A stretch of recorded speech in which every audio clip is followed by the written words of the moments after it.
Hey there. Subscribe to my channel. And also press this bell icon.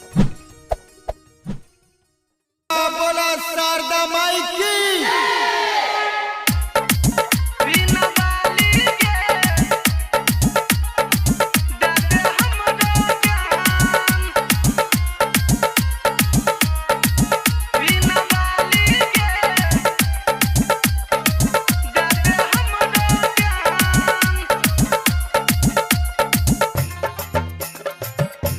Vaishnavi films की शानदार प्रस्तुति।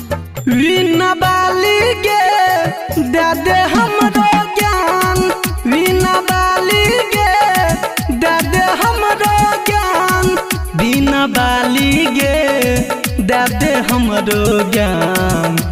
विद्या दाहिनी हंस वाहिनी फेर देना हमरो पर ध्यान, विद्या दाहिनी हंस वाहिनी फेर देना हमरो पर ध्यान।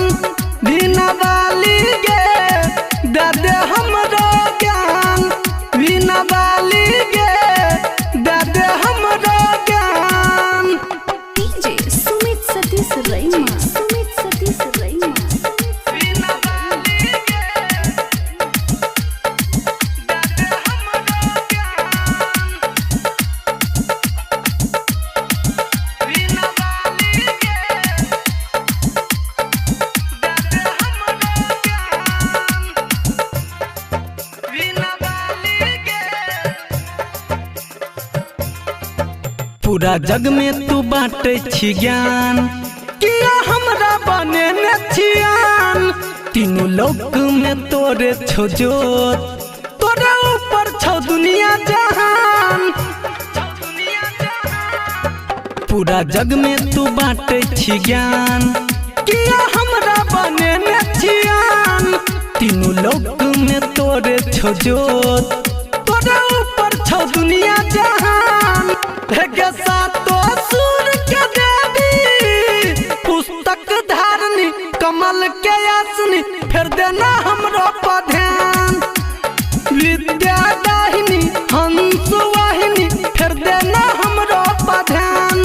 वीणा बाली गे दे दे हमरो ज्ञान, वीणा बाली गे दे दे हमरो ज्ञान। डीजे सुमित सतीश रैमा, सुमित सतीश रैमा। वीणा बाली गे दे दे हमरो ज्ञान, वीणा बाली गे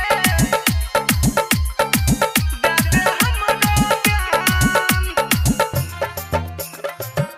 माँ वैष्णवी फिल्म्स की शानदार प्रस्तुति।